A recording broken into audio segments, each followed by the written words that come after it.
yung ano ko, batian ko. Di ba kanina umattend tayo ng seminar or meeting sa school ng anti-bully. Tapos pag uwi ko, magpahinga ako, tapos kumain ako ng ng sweet potato. Then, nag-rest ako ng konti, tapos kumain ulit ako ng ng rice. Nag-crave ako ng shrimp paste. Then, fried egg, kasi minsan na-miss ko yung fried egg. Sa kanin, pero wala sakit ng tiyan ko. Hindi ko alam ano nangyari sa kanya. Ang tigas-tigas ng tiyan ko. So, it's very hard. Then, I drink now chamomile tea. Tignan natin kung kalma ba. Tignan nyo. Yung tiyan ko, guys.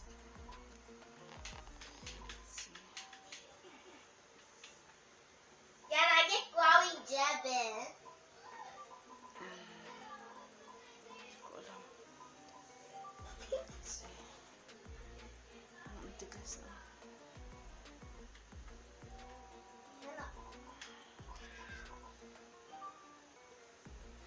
Ito ang takang-taka bakit merong ganyan.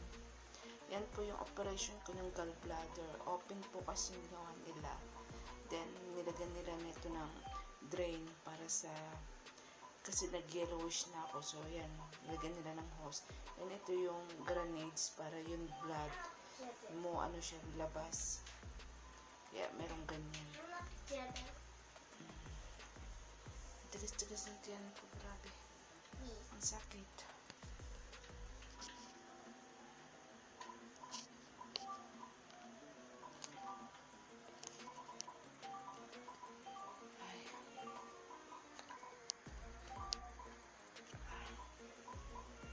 Hindi ko alam ba sa Bisaya pakabuhi.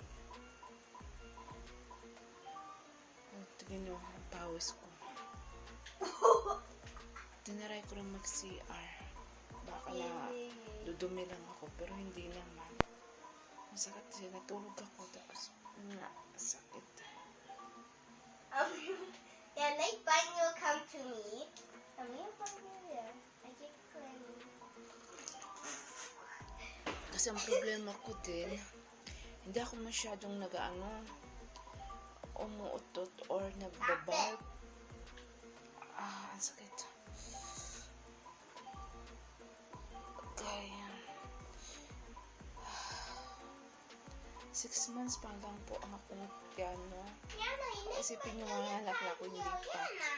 Hindi ko alam, sakit talaga siya. I want to go to your contact here by New Year. Come here by New Year. But you don't have any grade. Yana, go and make me die.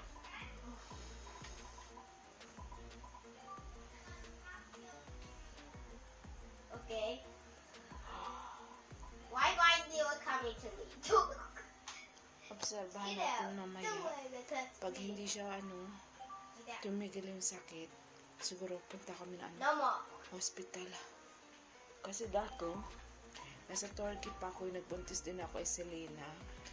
Kumain ako yun ng tuna. Yung tuna kasi sa ibang bansa, iba yung tuna ng lasa nila, tsaka tuna dito sa atin. Doon. Tapos ano nangyari, guys? Sumuka naman ako yun. Suka ko lang whole night. Mama. Then,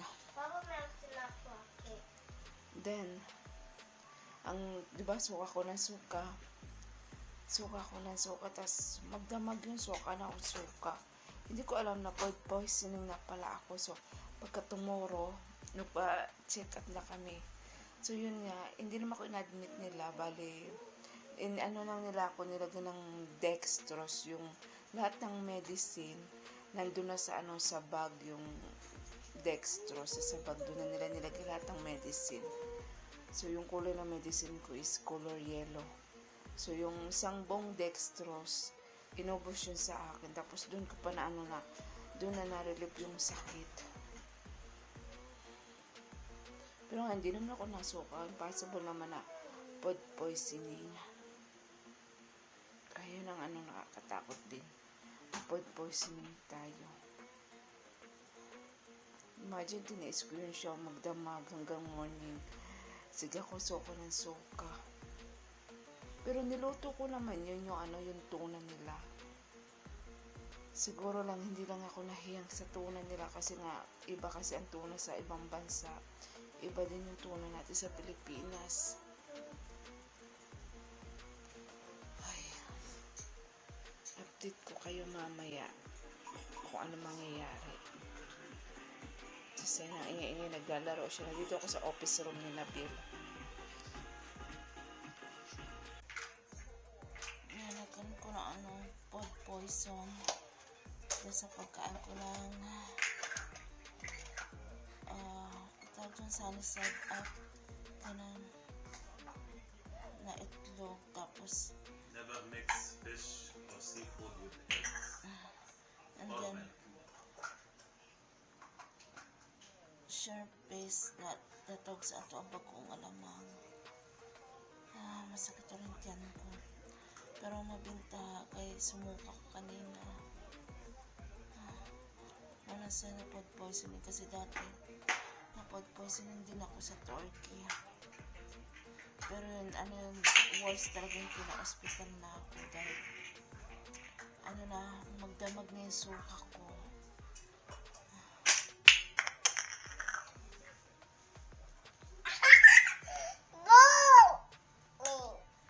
Yan. Masakit pa rin yung tiyan ko. Sige, suol. Pinalim niya ako na ano ng salt and water. Another.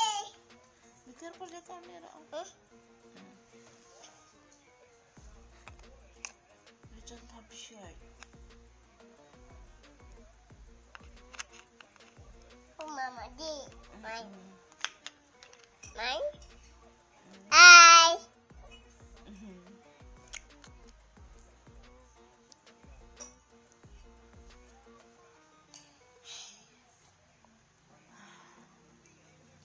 Hope to D. sama wala na yung sakit. Mine? D. Yan, pinapakain niya ako ng kanyang laruan. Nyam, nyam, nyam. Nom, nom, nom, nom. Thank you. Nom, nom, nom, nom. Mm-mm.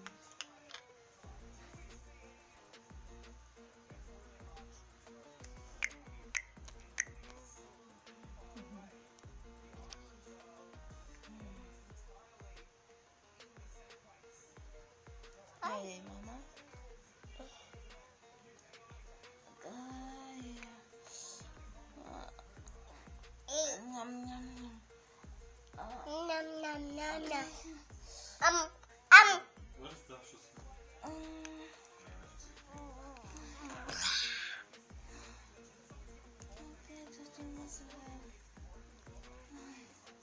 to try to vomit.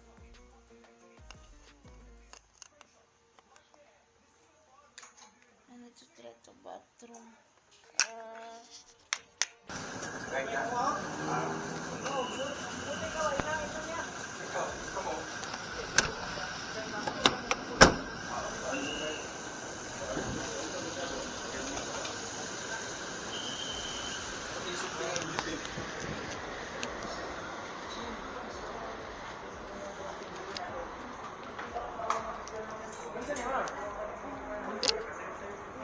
Ilan ka week?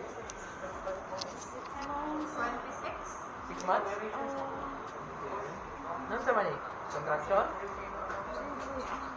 Ano sa man?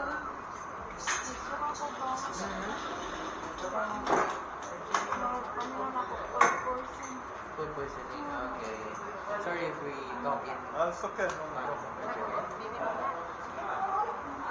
She might have food poisoning. She vomited at times. And, she eat the shrimp paste with eggs. Okay, what? Just earlier? 9 hours ago. And since then she's She's lot of vomiting. pain. Only 2 times she vomited. Okay. Just half an hour ago. The second time. Who's the doctor here? Do you have any doctors beside? Oh, no. First time here? First time.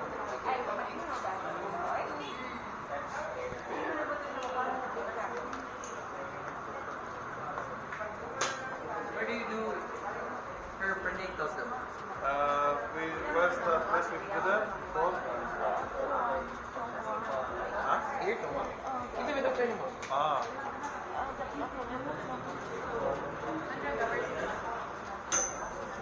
Bakit pag matiyan mo, no? Not the one time we come here, the other one. How painful is it from 1 to 10 mo? 8?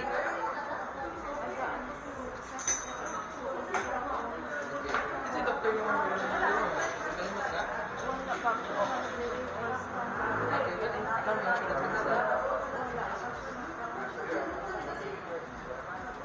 Can you feel this upper? Everything that's marked check, okay?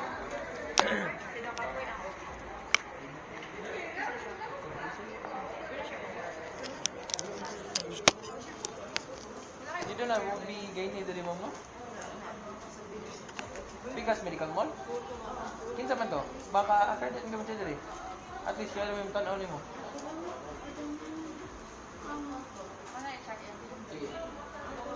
What's the name of the patient, sir? Sophia. Galula? Gallo the last name. Sophia.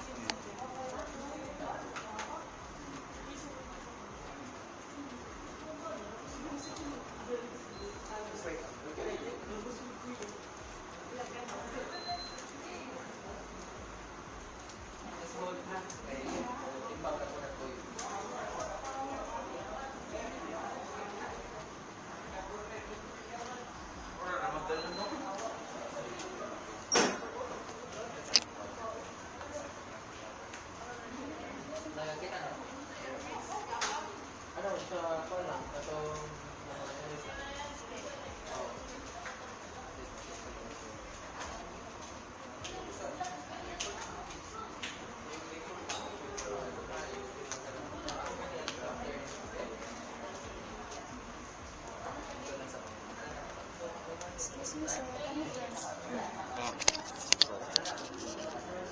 I can flip the camera. So, yun yung nabayaran namin. 16,000 sa laboratory. Ang mahal yung ano nila, yung tawag doon, delivery room. Doon ako dinala. Dapat doon lang ako sa ano, normal. Kasi ano raman eh. Tawag doon, food poisoning lang naman. Ang di ko lang gusto yung pagdating mo doon, di ko pa manganganak. Dapat ano yun eh, ultrasound, kasi wala pa silang ultrasound din doon. O ang ultrasound nila, pag Sunday 6,000, pero pag normal day 4,000. What's this for? I don't know, try open one piece. So update ko kayo mamaya, no. Kakaiba yung hospital dito, ibang iba yung sa Turkey talaga. Really? They give you gloves? Oh, at least I have gloves. Ang gloves day pala yun, guys. Oh.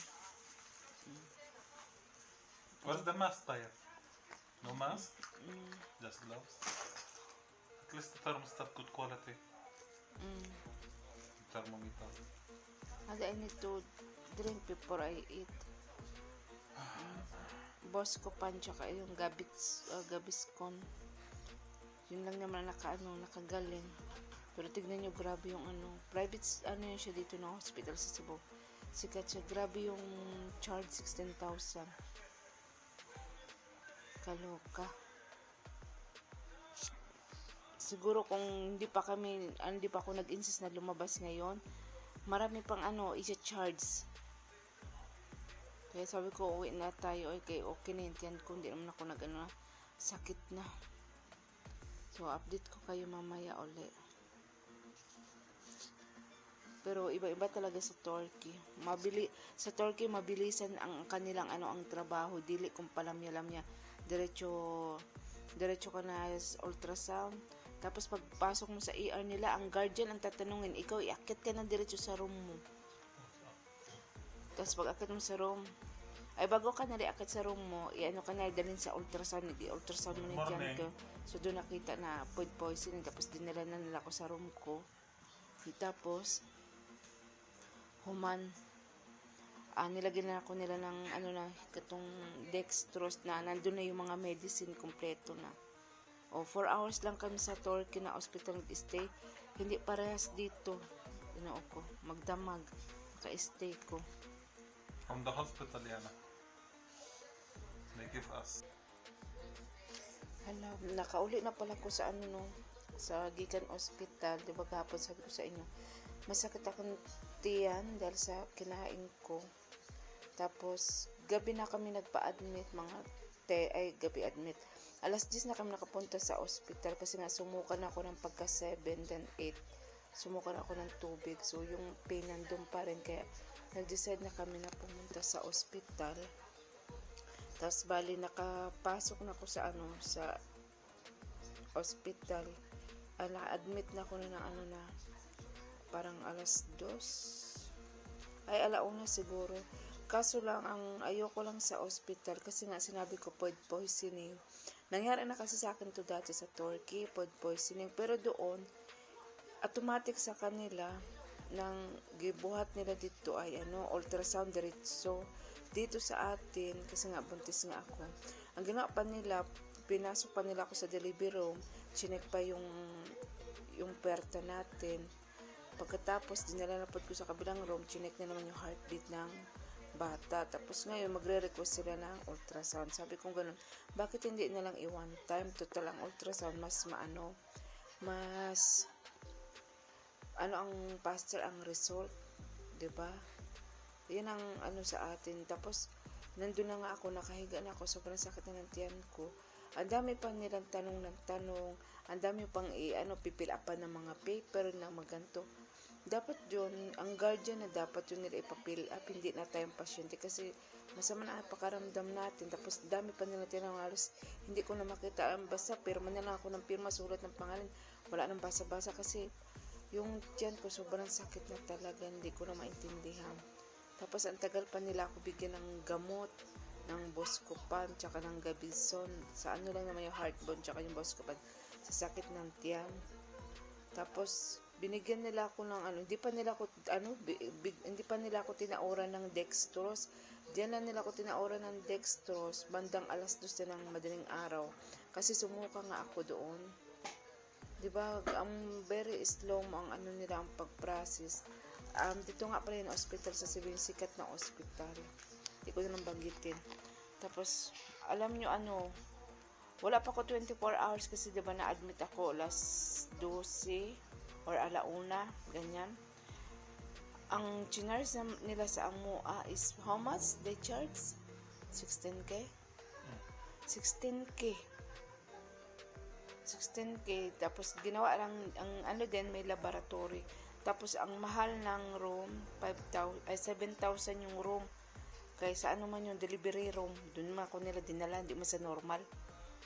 They not Tapos, put you normal room, they put you delivery room. When you don't tapos, have delivery, you have food poisoning.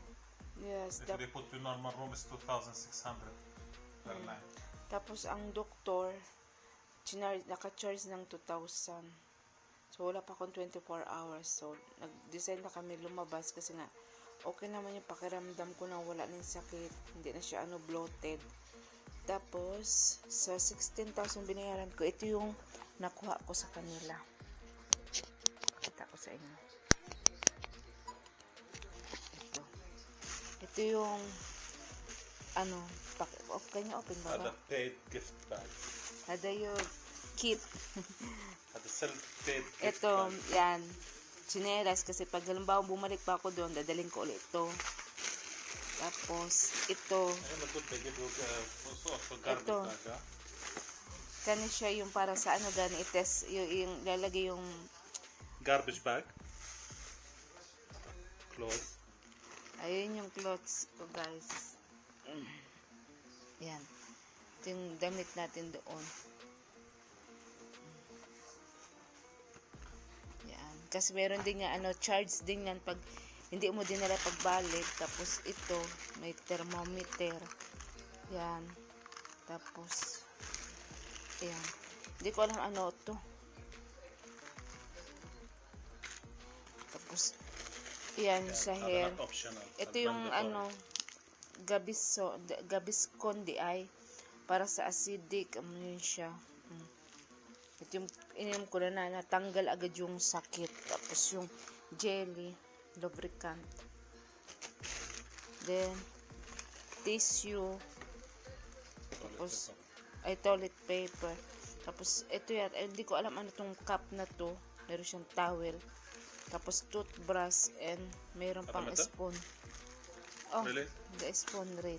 Real spoon metal, baby glue. Yes. And alcohol. Yan yung include. Tapos yung ano pa, yung parang arenola mo sa doon ka ihi sa bed. Yun, include yun. Yan yung ano, kit sa No 16,000. plate, glass plate.